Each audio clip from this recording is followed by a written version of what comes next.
बुद्ध अवतार है।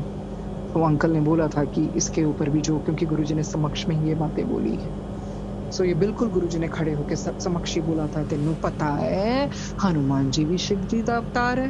तो मैंने कहा हाँ जी गुरुजी।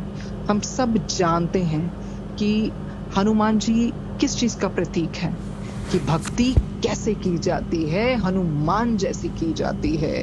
हम भक्ति थोड़ी करते हैं क्योंकि हमारी भक्ति में मांगे हैं। हमारी लाइफ में कुछ भी जरा सा हो जाता है, we start doubting Guruji and we say कि नहीं, हम तो हर्जाना मांगते हैं भक्ति का, कि मैंने तो गुरुजी बहुत कुछ किया आपके लिए, मैंने तो चैंटिंग भी की, मैंने तो दरबार सजाया, मैंने तो दिन रात जोत जलाई, मैं तो शब्द भी करती, शब्द भी सुनती हूँ। वो भक्ति नहीं है। भक्ति तो सीखनी है तो हनुमान जी से, और जितने भी और परफेक्ट मास्टर्स और ये सदगुरुज और ये मीरा जी हुए हैं, रविदास जी हुए हैं। हम सब जानते हैं कि रविदास जी जिस चमड़े के बोल में धोते थे, वहां गंगा मैया खुद प्रकट हुई। तो क्या क्या क्या उन्होंने प्रतीक बताया और क्या उसके बारे में समझाया कि मन चंगा तो कटौती में भी गंगा। तो वहीं से प्रचलित हुई है बात।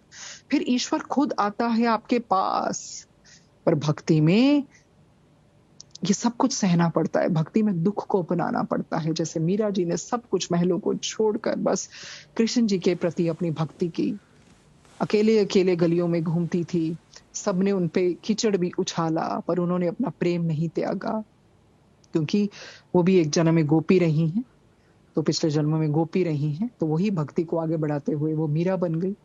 So we all have come for for the new chapters, जो पिछले chapters छोड़े हैं, हम उसको आगे बढ़ाने आए हैं। तो कहीं ना कहीं कुछ ना कुछ थोड़ी करके कुछ तो भक्ति की होगी, जो वो उसके अंकुर खिलते गए और गुरुजी हमें मिल गए। सबसे पहली तो जानने वाली बात है, जब गुरुजी हमारे लाइफ में आ गए, तो अगर उसके बाद भी कोई मांग है, that means you do not love your master, you don't love Guruji, in the way he has to be loved. क्योंकि Guruji completes you, if you love him from like deep inside and your soul cries for Guruji, वो होता है असली प्यार। And then you feel, फिर बाकी चीजें छोटी लगती हैं, फिर क्या लेना किसी ने क्या बोल दिया, it doesn't matter, because you got the real kingdom, you got Guruji. Just imagine गुरुजी जिस लाइट को सारे ऋषि मुनि ध्याते हैं, जिसको ब्रह्मा विष्णु जी ध्याते हैं, देवी देवताएं ध्याते हैं, वो गुरुजी हमें मिल गए। गुरुजी ने ही, शिव जी ने ही सबको प्रसिद्धि दी, तभी तो शिव जी ने कहा, कृष्ण तेरी प्रसिद्धि विष्णु से भी अधिक होगी। एंड वी नो दैट सब कुछ। और उधर शिव जी ने ही कहा था कि मैं ही अवतार लेके आऊंगा हनुमान जी के रूप में। हम सब जानते हैं कि हनुमान जी ना होते तो उस तरह सीता मैया को नहीं लाया जाता।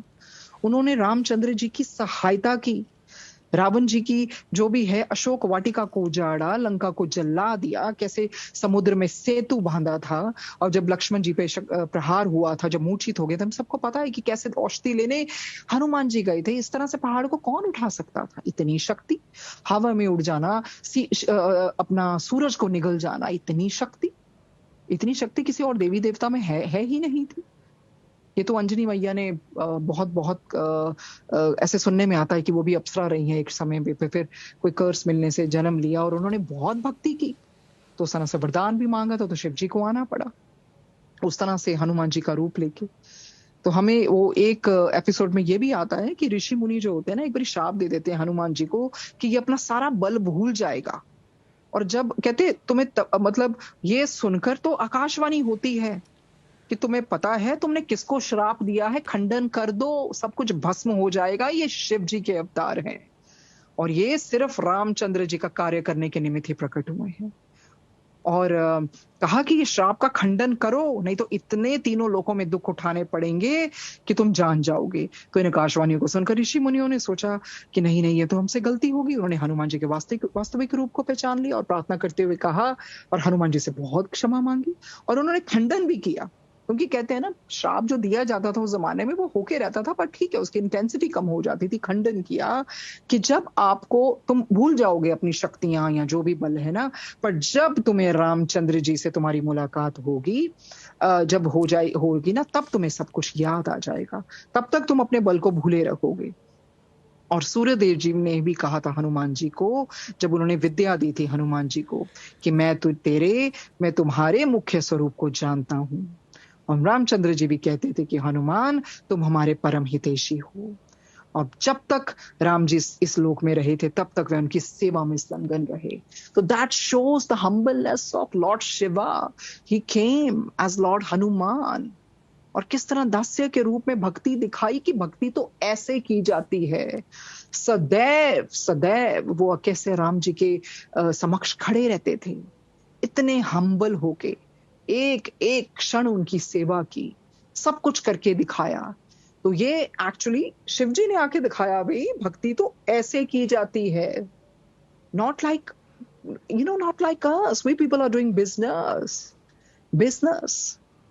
ये देखो कि संसार में जब गुरु जी ने कहा कि कीचड़ हैगा, ये संसार कीचड़ हैगा, इथे आना कौन चाहता है, तो वाकई अदरवाइज वैसे तो मृत्यु लोक को बहुत ऊपर समझा जाता है।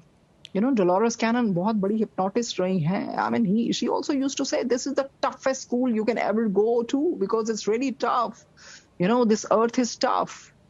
बाकी डायमेंशंस नेचुरली वहां पहुंचने के लिए अपनी सोल के इवॉल्व करना पड़ेगा। सो ये है, अगर किसी देवी देवता को भी श्राप मिले या उसका कुछ कर्स दिया जाए तो धरती पर उनको जन्म लेना पड़ता है, बहुत बड़े दुख भोगने पड़ते हैं, फिर जाके इवॉल्व होती है। ऐसा है मृत्यु लोक। फिर हम लोग तो इंसान हैं, पर फिर भी हमें बहुत शुक्रगुजार होना चाहिए करोड़ों बारी। दो गुरुजी said once he said to me, करोड़ों जन्म भी ले लो, मेरा देना नहीं दे ही नहीं सकते। गुरुजी इतने कल्याणकारी हैं। पहले तो जब उन्होंने कहा थे कोई आन ਨੂੰ ਤਿਆਰ नहीं सी। अब बंदा समझे कौन गुरुजी, कौन आन ਨੂੰ ਤਿਆਰ नहीं सी। दैट मीन्स और जो देवी देवता होंगे, जो और ऊपर की बहुत इवॉल्व सोल होंगी, आप उनको ब्रह्मा जी कहें या उनको विष्णु जी कहें या कोई भी बड़ी से बड़ी देवियां कहें, पर सबसे ऊपर हमें पता है it's the light, the divine गुरु जी। तो इतना भार कोई ले सकता था इस कलयुग का? कोई नहीं। किसी में इतनी क्षमता ही नहीं थी, किसी में ऐसी क्षमता नहीं थी। विष्णु जी ने तो खुद कहा, बार बार है महाशिव पुराण में, सबसे बड़े शिव जी हैं, सबसे बड़े कल्याणकारी शिव जी हैं। इस चीज की माफी शिव जी ही दे सकते हैं, शिव जी की तपस्या से ही सब कुछ हो सकता है। तो इसीलिए गुरु जी ने कहा शिव पुराण पढ़ो, because you get the glimpse of Guru ji in that. और गुरु जी ने तो ये भी कहा, मैं तो शिव के ऊपर जो लाइट हूं वो हूं। गुरु जी से ना ऊपर कोई है, ना था, ना होगा। इतने कल्याण, बट वी हैव टू सी कि व्हाट नेक्स्ट नाउ। क्या हम यही तक रहेंगे, ये मुझे गुरुजी ने दे दिया, ये कर दिया, वो कर दिया? उसके ऊपर भी उठना चाहिए। As in Fakir, Baba has said,